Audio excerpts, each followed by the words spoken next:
नमस्कार दर्शकों, स्वागत है आप सभी का राष्ट्र प्रथम में। मैं हूं आपके साथ मानसी जैन। आइए नजर डालते हैं इस वक्त की हेडलाइंस पर। यूपी में लागू होने वाला है कॉमन सिविल कोड, खत्म हो जाएगा मुस्लिम पर्सनल लॉ। सपा सांसद डॉक्टर एसटी हसन का दावा। ज्ञान वापी श्रृंगार गौरी मामला सुनवाई करने योग्य है या नहीं, आ जाएगा फैसला। वाराणसी में धारा 144 लागू। जेवर एयरपोर्ट का निरीक्षण करने पहुंचे सीएम योगी, अधिकारियों से बोले समय से पूरा हो निर्माण कार्य। आज से अगले 5 दिन ईंट की बिक्री बंद। यूपी के 19,000 ईंट भट्टा मालिकों ने माल नहीं बेचने का किया फैसला, अक्टूबर से करेंगे हड़ताल।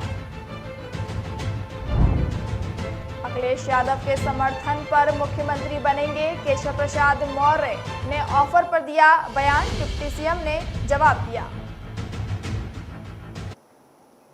उत्तर प्रदेश के मुरादाबाद से समाजवादी पार्टी सांसद डॉक्टर एसटी हसन अपने बयानों को लेकर हमेशा विवादों में घिरे रहते हैं। अब फिर सपा सांसद ने एक नया बयान जारी किया है। अपने समर्थकों के बीच बैठक कर रहे मदरसों के सर्वे पर बयानबाजी करते हुए सपा सांसद ने यह बयान दिया कि उन्होंने कहा कि अब अल्लाह से दुआ करो कि कहीं तुम्हारे मदरसों पर बुलडोजर ना चलने लगे, क्योंकि असम में मदरसों पर बुलडोजर चल भी रहे हैं। अगर ये निजाम खत्म हो गया तो हम इस्लाम से दूर हो जाएंगे। सपा सांसद डॉक्टर एसटी हसन ने कॉमन सिविल कोड पर कहा कि सरकार अब यूनिफॉर्म सिविल कोड लाने जा रही है, जिसके लागू होते ही तुम्हारे सारे हक खत्म हो जाएंगे, मुस्लिम इदादे मिट जाएंगे, मुस्लिम पर्सनल लॉ खत्म हो जाएगा, तुम अपने बच्चों को क्या दोगे। सपा सांसद ने कहा कि 2019 के बाद से जो हालात उन्होंने पार्लियामेंट में देखे हैं, उसे लेकर वो उतने फिक्रमंद हैं कि उन्हें रात में नींद भी नहीं आती है। सांसद ने कहा कि उन्हें बहुत अंधेरा नजर आ रहा है, लेकिन उनकी कौम को अभी इस बात का अंदाजा नहीं है। वहीं सीए और एनआरसी लाने की बात हुई। हालांकि इस देश के मुसलमानों ने उसका विरोध किया था, लेकिन अगर वो कानून लागू होता है तो ये सरकार तुमसे बाप दादाओं के कागज मांगेगी, कहां से लाओगे, फिर तुम्हें बांग्लादेशी और पाकिस्तानी कहकर यहां से भगाया जाएगा। बता दें कि यूपी में सरकार गैर मान्यता प्राप्त मदरसों का सर्वेक्षण शुरू कर चुका है। यह सर्वेक्षण 5 अक्टूबर तक पूरा करने की बात कही गई है। वहीं 25 अक्टूबर तक इसकी रिपोर्ट शासन को भेजी जाएगी, जिसको लेकर बीजेपी सरकार पर विपक्ष तरह तरह के आरोप लगा रहा है। वाराणसी स्थित ज्ञान वापी मस्जिद परिसर में श्रृंगार गौरी के नियमित दर्शन पूजन की मांग को लेकर सोमवार को आज अदालत फैसला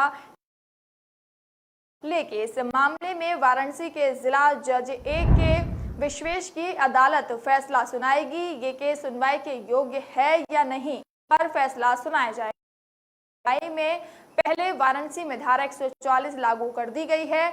बीते 24 अगस्त को वाराणसी की अदालत ने ज्ञान वापी मस्जिद मामले में सुनवाई की थी। इस सुनवाई के बाद फैसला सोमवार तक के लिए सुरक्षित रख लिया गया था। अंतिम सुनवाई के बाद के दौरान मुस्लिम पक्ष की ओर से वकील शमीम अहमद ने अदालत में अपना पक्ष रखा था। तब उन्होंने कहा था कि ज्ञान वापी मस्जिद वक्फ की संपत्ति है, इसीलिए अदालत को इस मामले की सुनवाई का अधिकार नहीं है। वहीं हिंदू पक्ष की ओर से वकील मदन मोहन यादव का कहना है कि ज्ञान व्यापी कहीं से मस्जिद नहीं बल्कि ये मंदिर का ही हिस्सा है। इस केस पर 1991 का उपासना स्थल अधिनियम लागू नहीं होता। तब हिंदू पक्ष की ओर से सुनवाई के दौरान मुस्लिम पक्ष की ओर से प्रस्तुत किए गए दस्तावेजों पर भी सवाल उठाए गए थे। अब आज सुनवाई में कोर्ट इस केस में अपना फैसला सुनाएगी। बताया जा रहा है कि सुबह 11 बजे के बाद फैसला आ सकता है। वहीं सुनवाई से पहले वाराणसी में सुरक्षा के कड़े इंतजाम कर दिए गए हैं। जिले की सुरक्षा को लेकर पुलिस आयुक्त सतीश गणेश ने रविवार को ही जानकारी दी थी। उन्होंने कहा कि ज्ञान वापी श्रृंगार गौरी मामले में जिला अदालत द्वारा आज फैसला सुनाया जाएगा। इससे पहले धारा 144 लागू करने का निर्देश जारी कर दिया गया है। धर्म गुरुओं के साथ संवाद करने का भी निर्देश दिया गया है। उत्तर प्रदेश के मुख्यमंत्री योगी आदित्यनाथ ने निर्माणाधीन नोएडा इंटरनेशनल एयरपोर्ट का निरीक्षण करने जयपुर पहुंचे। उनके साथ प्रदेश के औद्योगिक विकास मंत्री नंद गोपाल नंदी भी मौजूद रहे। एक अधिकारी ने यह जानकारी दी। अधिकारी ने बताया कि योगी आदित्यनाथ ने नोएडा अंतर्राष्ट्रीय हवाई अड्डे की साइट पर रनवे का निरीक्षण किया। उन्होंने बताया कि इस दौरान कई अधिकारी भी मौजूद थे। मुख्यमंत्री ने एयरपोर्ट के निर्माण से संबंधी जानकारी के लिए अधिकारियों से बातचीत की और उन्हें इस कार्य को तय समय से करवाने का निर्देश दिया। जेवर एयरपोर्ट के निरीक्षण करने के बाद मुख्यमंत्री गौतम बुद्ध यूनिवर्सिटी पहुंचे और वहां थोड़ी देर रुकने के बाद वे ग्रेटर नोएडा स्थित एक्सपो मार्ट चले गए। पीएम नरेंद्र मोदी द्वारा आज कार्यक्रम के संबंध में आज उद्घाटन किया गया है, उसी कार्यक्रम के संबंध में वो निरीक्षण करने गए थे। अधिकारी ने बताया कि अंतर्राष्ट्रीय डेयरी सम्मेलन 2022 के कार्यक्रमों की जायजा लेने के लिए मुख्य योगी जी आए थे। अधिकारियों ने बताया कि प्रधानमंत्री नरेंद्र मोदी इस कार्यक्रम का उन्होंने आज उद्घाटन किया है। इससे पहले सीएम योगी ने बागपत का भी दौरा किया। बागपत में सीएम योगी ने कलेक्ट्रेट सभागार में विकास कार्य एवं कानून व्यवस्था की समीक्षा बैठक की। सीएम योगी ने इस बैठक में अधिकारियों को अपराध और अपराधियों के प्रति जीरो टॉलरेंस नीति का सख्ती से पालन करने का निर्देश भी दिया। मकान बनाने वाले या किसी तरह का निर्माण करने वालों की परेशानी बढ़ने वाली है। यूपी में अगले 12 से 17 सितंबर तक ईंट की बिक्री नहीं होगी। जीएसटी काउंसिल के फैसले के खिलाफ बिजनेस के लिए सरल नियम बनाने की मांग को लेकर यूपी ईंट भट्टा मालिक को कोई बिक्री नहीं करेंगे। लखनऊ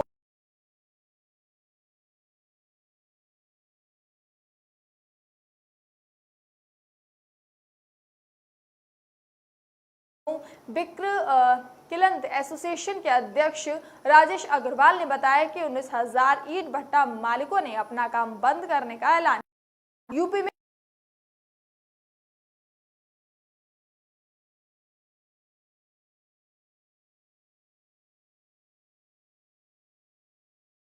तरह से चुके हैं। आंदोलन के उसी कड़ी में आगे 5 दिनों तक कोई बिक्री ना करने का फैसला लिया गया है। भट्टा मालिकों का कहना है कि पिछले 5 महीनों में 50,000 से ज्यादा आवेदन दिए गए, उसके बाद भी सरकार ने हमारी मांगों पर कोई ध्यान नहीं दिया।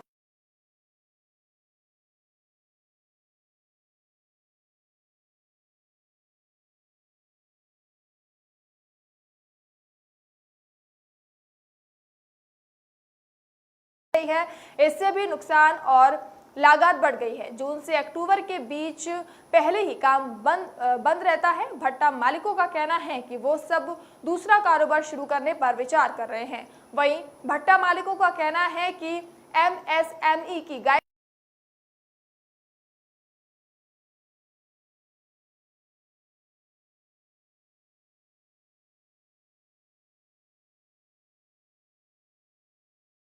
खरीदना पड़ता है। कारोबारियों ने कहा कि बस पुराना माल बेचा जाएगा और सरकार से गाइडलाइन दे दी गई है, जिसमें 20,000 स्क्वायर मीटर से बड़े प्रोजेक्ट में लाल ईंट का प्रयोग भी बैन है। ऐसे में इस फैसले से भी हमारे कारोबार को नुकसान होने वाला है। स्थिति यह है कि जो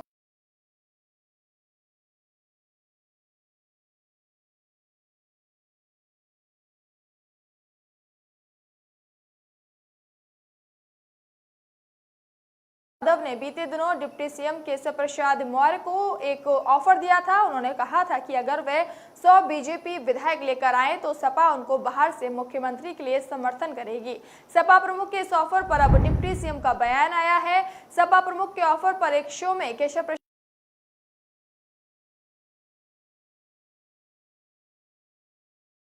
संघ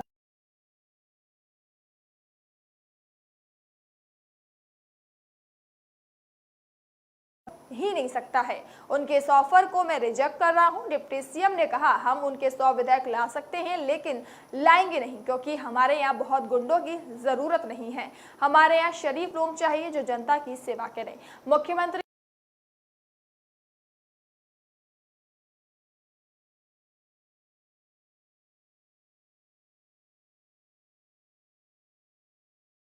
कि अगर केशव प्रसाद मौर्य 100 से ज्यादा विधायक लेकर आए तो सपा उन्हें मुख्यमंत्री के लिए बाहर से समर्थन देगी। उन्होंने कहा कि केशव प्रसाद मौर्य बहुत कमजोर आदमी हैं, वे आज भी 100 विधायक लेकर आए, हम उन्हें समर्थन करेंगे। उन्हें बिहार से उदाहरण लेना चाहिए, जो बिहार में हुआ वो यूपी में क्यों नहीं हो सकता।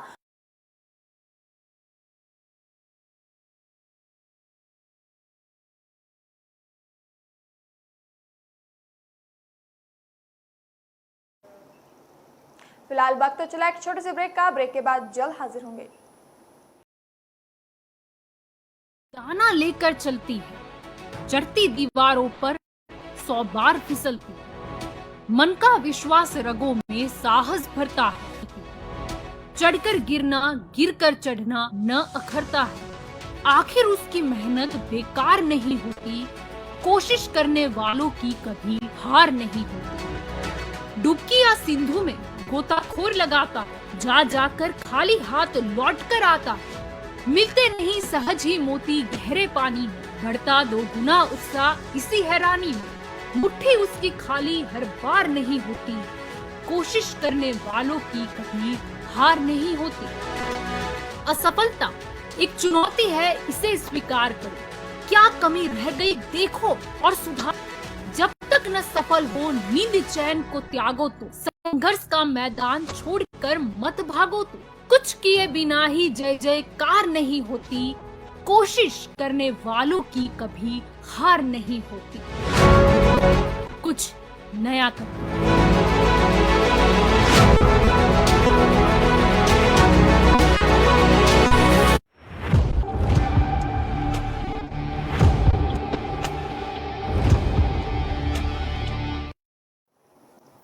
ब्रेक के बाद एक बार फिर से आप सभी का स्वागत है। उत्तर प्रदेश अनुसूचित जाति वित्त एवं विकास निगम की स्वरोजगार योजना का लाभ लेने के लिए अधिकतम आय सीमा की शर्त को खत्म कर दिया गया है।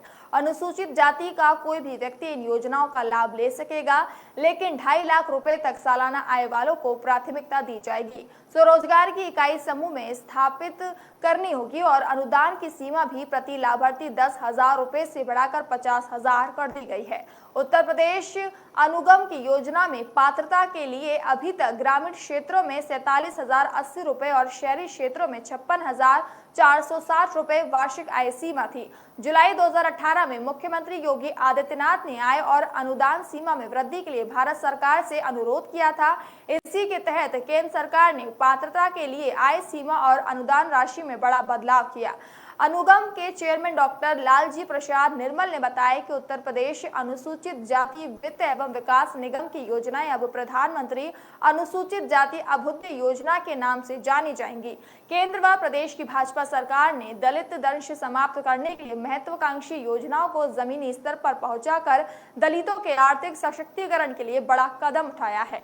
डॉक्टर निर्मल ने कहा कि इस योजना के अंतर्गत अनुसूचित जाति बहुल गांवों में प्रधानमंत्री आदर्श ग्राम योजना संचालित होगी। इसके तहत व्यक्तिपरक परियोजनाओं की जगह दलितों के समूह को उद्यमी बनाया जाएगा। लाभार्थियों के प्रोजेक्ट बनाने के लिए प्रशिक्षण दिलाने व उनके उद्यम पर निगरानी की व्यवस्था की गई है। लाभार्थियों के उत्पादों को बाजार में मुहैया कराने की व्यवस्था भी की गई है। प्रदेश में 6,171 अनुसूचित जाति बहुल गांवों को आदर्श ग्राम के रूप में विकसित किए जाने की योजना भी बनाई गई है। वाराणसी के ज्ञान वापी विवाद से जुड़े मामले में आज इलाहाबाद हाईकोर्ट में सुनवाई होगी। हाईकोर्ट को मुख्य रूप से ये तय करना है कि 31 साल पहले 1991 में वाराणसी की जिला अदालत में दाखिल किए गए मुकदमे की सुनवाई हो सकती है या नहीं। इसके साथ ही एएसआई से सर्वेक्षण कराए जाने समेत कुछ दूसरे बिंदुओं पर भी हाईकोर्ट को आज अपना फैसला सुनाना है। सुनवाई दोपहर 2 बजे से जस्टिस प्रकाश पांड्या की सिंगल की बेंच में शुरू होगी। इस मामले की सुनवाई अब अंतिम दौर में है। आज जो फैसला सुनाया जाना है वह ज्ञानवापी परिसर स्थित श्रृंगार गौरी के नियमित दर्शन पूजन की मांग को लेकर वाराणसी के जिला जज ए के अदालत में चल रहे मुकदमे की पोषिता पर होगा। 24 अगस्त को अदालत ने फैसला आज के लिए सुरक्षित रख लिया था। मुस्लिम पक्ष की ओर से वकील शमीम अहमद ने अदालत को बताया कि ज्ञानवापी मस्जिद वक्फ की संपत्ति है, इसीलिए अदालत को इस मामले की सुनवाई का अधिकार नहीं है। हिंदू पक्ष के वकील मदन मोहन यादव ने बताया कि उन्होंने अपनी दलील में कहा कि ज्ञानवापी कहीं से मस्जिद नहीं बल्कि मंदिर का ही हिस्सा है, इसीलिए इस मामले में 1991 का उपासना स्थल अधिनियम किसी भी तरह से लागू नहीं होता है। ये भी दावा किया कि मुस्लिम पक्ष के वकील ने ज्ञानवापी को वक्फ की संपत्ति बताते हुए दस्तावेज प्रस्तुत की। वे असल में बिंदु माधव का धराहा स्थित आलमगीरी मस्जिद का दस्तावेज है। उनके अनुसार ये मस्जिद ज्ञानवापी से दूर स्थित है। उन्होंने अदालत को बताया कि औरंगजेब ने मंदिर को ध्वस्त कर मस्जिद का निर्माण कराया था। उनके मुताबिक ऐसा उसने सिर्फ हिंदुओं का मान मर्दन के लिए कराया था। वहीं इस फैसले के बाद माहौल खराब ना हो, इसके लिए नगर में धारा 144 लागू कर दी गई है। सभी पुलिस अधिकारियों को अपने क्षेत्रों के धर्म गुरुओं के साथ संवाद करने का निर्देश दिया गया है। पूरे शहर के सभी सेक्टरों में आवश्यकता अनुसार पुलिस बल की तैनाती की गई है। संवेदनशील इलाकों में फ्लैग मार्च और पैदल गश्त का निर्देश दिया गया है। जिले के संवेदनशील इलाकों में तुरंत कार्रवाई बल तैनात करने को कहा गया है। जिले की सीमाओं पर जांच और सतर्कता बढ़ाने का निर्देश दिया है। होटलों, धर्मशाला और गेस्ट हाउस में चेकिंग के साथ ही सोशल मीडिया मंचों पर लगातार नजर निर्देश भी किया गया। कानपुर के सरसौल के हुए ऑनलाइन चालान से तनाव में चालकता ने रात स्थित घर पर फंदा लगाकर जान दे दी। तड़के उसकी फंदे पर शव लटका देख को सूचना दी। पुलिस ने पोस्टमार्टम कराने के बाद शव परिजनों को कर दिया। परिजनों का दावा है कि 2.5 महीने के भीतर ऑटो के 1500 रुपए के चालान हो गए। इससे मानसिक तनाव में था, इसी वजह से उन्होंने खुदकुशी कर ली। कस्बा निवासी सुनील गुप्ता ने एक सेकंड हैंड ऑटो खरीदा था।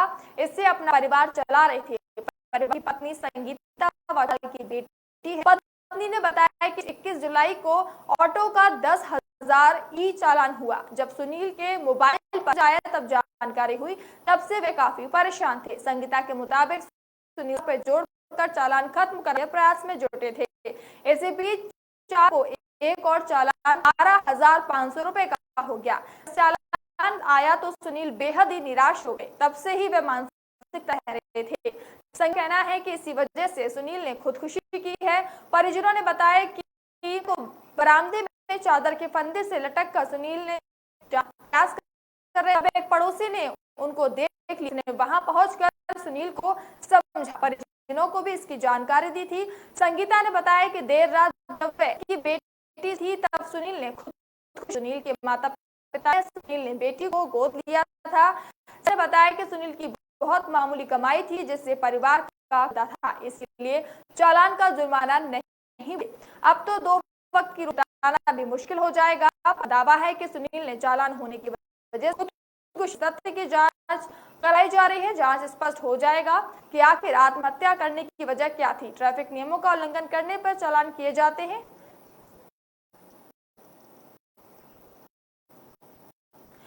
भारतवर्षीय यादव महासहार निकल रही है कि द्वारिका में हुई बैठक में कोलकाता के डॉक्टर सगुन घोष को राष्ट्रीय अध्यक्ष और बसपा सांसद श्याम सिंह यादव को कार्याध्यक्ष चुना गया। महासभा में हुआ ये बसपा के लिए झटका साबित हो सकता है। अखिल भारतवर्षीय यादव महासभा की स्थापना 1924 में, लेकिन ज्यादातर समय इसकी कमान उत्तर प्रदेश के नेताओं के हाथ में रही। मुलायम सिंह यादव के सियासी सफर में महासभा नहीं किया जा सकता। पहले चौधरी हरमोहन सिंह ने और फिर से अब तक पूर्व सांसद उदय सिंह ने इसकी कमान संभाली। तौर पर भले ही महासभा में सभी दल रहे, लेकिन किसी न किसी रूप में ये सपा को खाद पानी देने का कार्य करती रही। पर अब हालात बदल गए हैं। उदय प्रताप ने अध्यक्ष पद से दिया। द्वारिका में रविवार को हुई महासभा कार्यकारी समिति की बैठक में उनका इस्तीफा स्वीकार कर लिया गया। सगुन घोष और जौनपुर के बसपा सांसद श्याम सिंह यादव को कार्यकारी अध्यक्ष चुना गया। जल्द ही कार्यकारी लाभ होंगे। अब चौधरी हरमोहन सिंह का परिवार भाजपा के साथ सभा में सपा का दखल खत्म होता नजर आ रहा है। सियासी जानकार इससे साफ खतरा मान रहे हैं, क्योंकि चलने वाले आंदोलन किसी न किसी रूप सपा को ताकत देते थे। हालांकि नवनिर्वाचित अध्यक्ष डॉक्टर घोष ने कहा है कि महासभा दलगत दूर रहती है। लाभ को सियासी तौर पर नहीं देखा जाए। सपा के बाद उनके भाई शिवपाल यादव किसी न किसी रूप में महासभा से जुड़े रहे। पिछले दिनों उन्होंने यादव क्षत्रपों के साथ मिलकर यदुकुल पुनर्जागरण मिशन की शुरुआत कर दी है। इससे यादव समाज के बीच बिखराव हुआ है। महासभा से जुड़े सूत्र बताते हैं कि द्वारका में हुई बैठक से सपा समर्थक कई नेता असंतुष्ट हैं।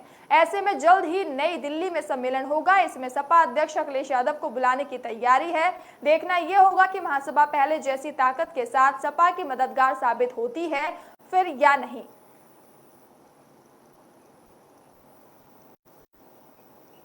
जेल में बंद माफिया मुख्तार अंसारी की पत्नी आफसा अंसारी और बेटे मऊ विधायक अब्बास अंसारी की अलग अलग मामलों में गिरफ्तारी के लिए मऊ जिले की पुलिस ने गाजीपुर में कई स्थानों पर दबिश दी, मगर उन्हें दोनों में से कोई भी नहीं मिला। मऊ जिले की दक्षिण टोला पुलिस ने मोहम्मदाबाद स्थित गाजीपुर सांसद के आवास फाटक और दर्जी मोहल्ला स्थित मुख्तार अंसारी के घर पर दबिश दी।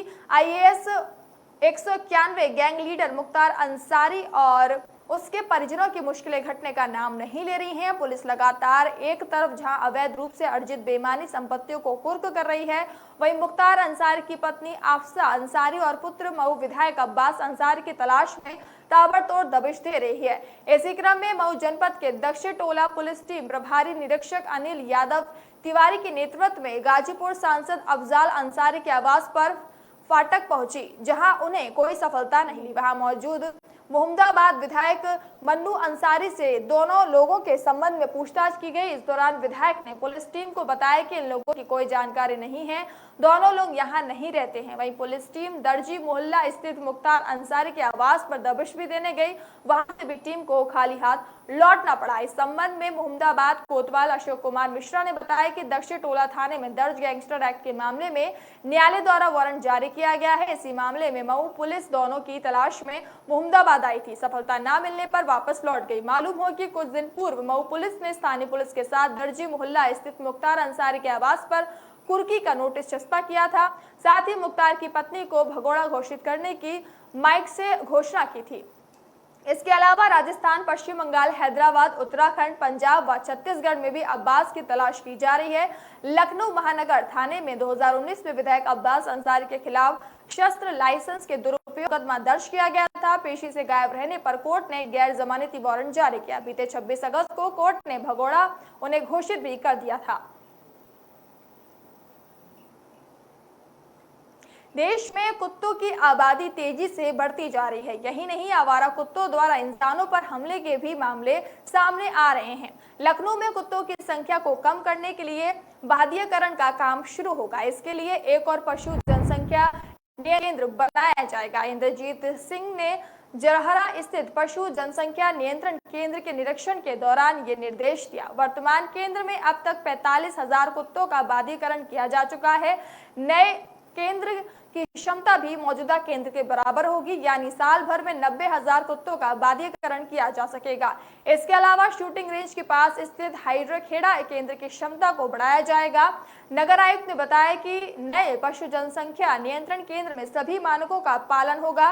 इंद्रजीत सिंह ने इसके अलावा कान्हा उपवन गौशाला, राधा उपवन गौशाला का भी निरीक्षण किया। इस दौरान उनके साथ पशु कल्याण अधिकारी डॉक्टर अभिनव वर्मा और कान्हा उपवन प्रभारी परमेश्वर प्रजाति भी मौजूद थे। बता दें कि पिछले कुछ दिनों में यूपी के अलग अलग हिस्सों में कुत्तों के हमले की घटनाएं तेजी से बढ़ रही हैं। हाल ही में लखनऊ के गोमती नगर के विरामखंड 2 में एक युवक पर पिटबुल ने हमला कर दिया था। इसके अलावा गाजियाबाद में हुए एक अन्य हादसे में पिटबुल ने पार्क में खेल रहे एक बच्चे पर हमला कर दिया था, जिसमें उसके मुंह पर 200 टाके आए थे।